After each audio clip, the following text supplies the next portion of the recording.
Bismillahirrahmanirrahim. Assalamualaikum warahmatullahi wabarakatuh. Perkenalkan, nama saya Fahdan Tio Rainal Wilzan dari kelas 7C Tarzamah. Ingin mempresentasikan UTS yang berjudul Kajian Kritik Terjemahan pada Kitab Ihya Ulumuddin tentang Kelebihan Ilmu, karya Imam Abu Hamid Al-Ghazali. Selanjutnya yaitu di bagian pendahuluan, ilmu agama merupakan tanda kebaikan yang Allah anugerahkan kepada hambanya. Rasulullah Shallallahu Alaihi Wasallam bersabda bahwa barang siapa yang dikehendaki Allah memperoleh kebaikan, maka Allah akan memberinya pemahaman dalam agama. Hadis ini menegaskan bahwa memahami agama secara mendalam adalah bentuk kebaikan terbesar bagi seorang muslim.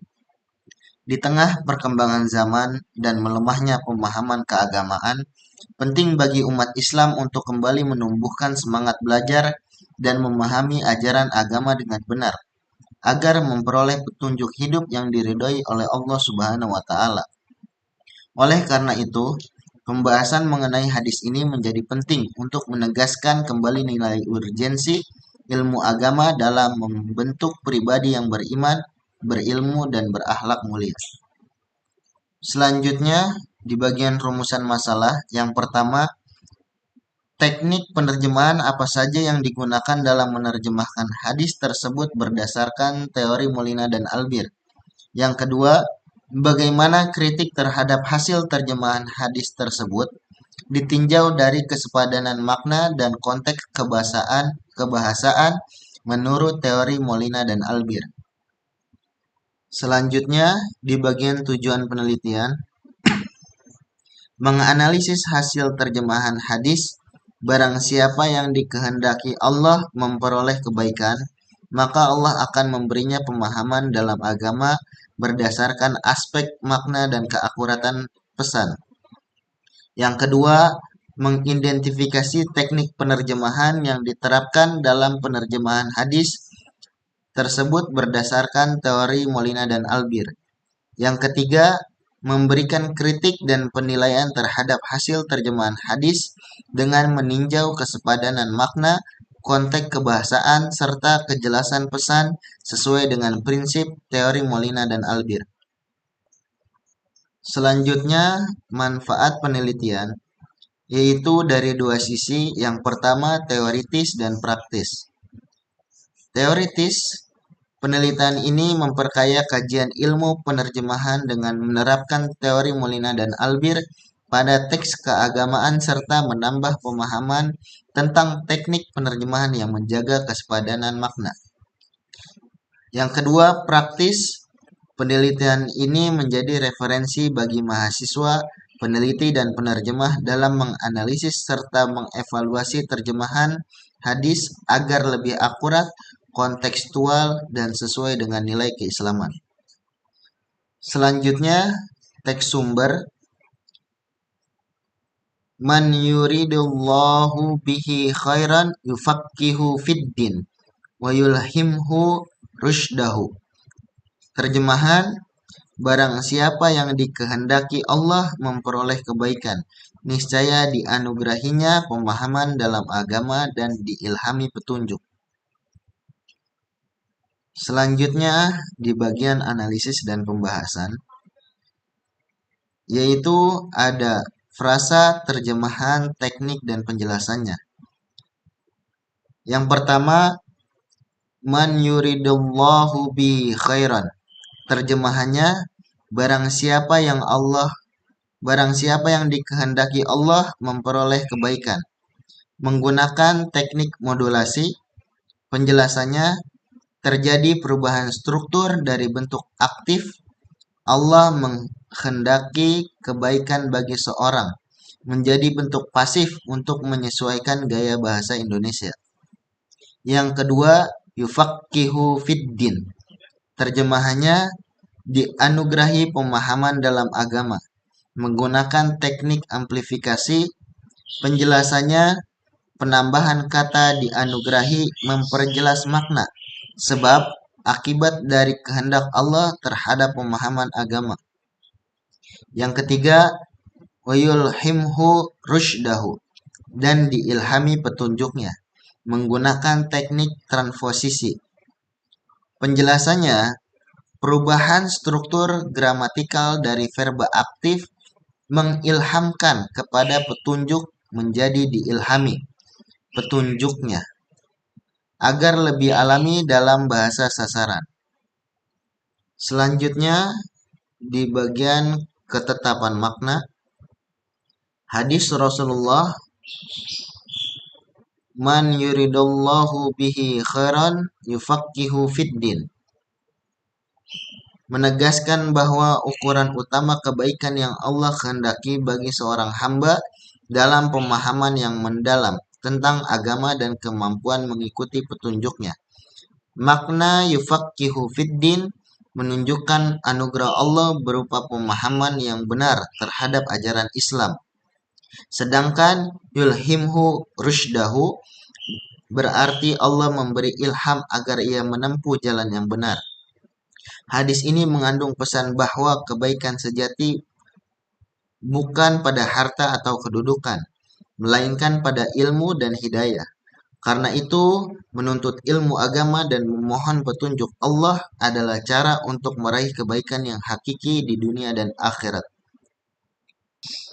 Selanjutnya, KBBI, menurut Kamus Besar Bahasa Indonesia, hadis adalah perkataan, perbuatan, atau ketetapan Nabi Muhammad SAW. Teks hadis yang berbunyi, barang siapa yang dikehendaki Allah memperoleh kebaikan, maka Allah akan memberinya pemahaman dalam agama, mengandung nilai teologis dan moral yang mendalam. Istilah kebaikan menurut KBBI berarti segala sesuatu yang membawa manfaat dan kemaslahatan, sedangkan pemahaman bermakna proses mengerti atau menangkap makna suatu hal secara benar.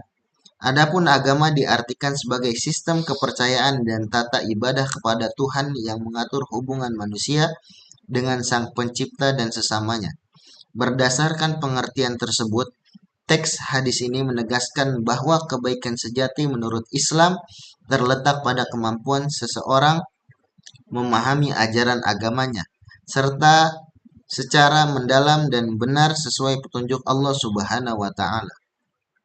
Selanjutnya di bagian tanda baca, terjemahan hadis, barang siapa dikehendaki Allah akan memperoleh kebaikan, niscaya dianugerahinya pemahaman dalam agama dan diilhaminya petunjuk. Telah menggunakan tanda baca sesuai kaidah PUBI. Penggunaan tanda kutip ganda sudah tepat karena mengapit kutipan langsung. Huruf kapital pada kata barang siapa digunakan dengan benar di awal kalimat, sementara kata Allah dan pronominanya ditulis dengan huruf kapital sebagai bentuk penghormatan. Tanda koma setelah kata kebaikan juga sesuai kaidah karena memisahkan anak kalimat bersyarat dari induk kalimat. Kalimat diakhiri dengan tanda titik sebagai penutup pernyataan, menjadi struktur keseluruhannya sesuai dengan tata tulis baku bahasa Indonesia. Selanjutnya, transliterasi. Dari segi transliterasi, hadis man yuridullahu bihi khairan yufaqihu fiddin wa yulhimhu rusydahu.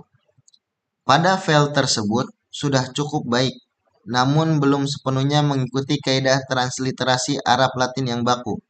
Beberapa penyusahan yang seharusnya dilakukan antara lain penulisan panjang pendek vokal seperti fiddin agar sesuai dengan harokat panjang, pemberian tanda hubung pada bentuk idgham seperti ilaha untuk menunjukkan penggadaan bunyi, serta pelafalan akhir rusydahu yang mencerminkan vokal panjang.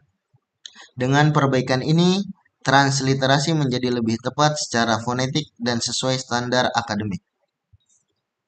Selanjutnya, di bagian revisi terjemahan, dari segi revisi terjemahan teks hadis Man yuridallahu bihi khairan yufaqihu fid din wa yulhimhu rushdahu. Diterjemahkan sebagai barang siapa dikehendaki oleh Allah akan memperoleh kebaikan, niscaya dianugerahinya pemahaman dalam agama dan diilhaminya petunjuk. Sudah menggambarkan makna umum hadis dengan baik, namun masih dapat disempurnakan agar lebih tepat dan komunikatif. Secara makna, frasa yufaqihu fiddin tidak hanya berarti dianugerahi pemahaman dalam agama, tetapi juga mengandung makna dipahamkan secara mendalam tentang agama, yang menekankan proses pembelajaran dan pendalaman ilmu, sedangkan wajulhimhu rushdahu lebih tepat diterjemahkan sebagai dan diilhamkan kepadanya jalan yang benar atau petunjuk yang lurus. Dengan demikian, revisi terjemahan yang lebih akurat dapat berbunyi, barang siapa yang dikehendaki Allah memperoleh kebaikan, maka dia akan menjadikannya memahami agama secara mendalam dan mengilhaminya jalan petunjuk yang benar. Tibalah di penghujung presentasi saya, kurang lebihnya mohon maaf. Wallahu muwaffiq ila aqwamit thoriq. Wassalamualaikum warahmatullahi wabarakatuh.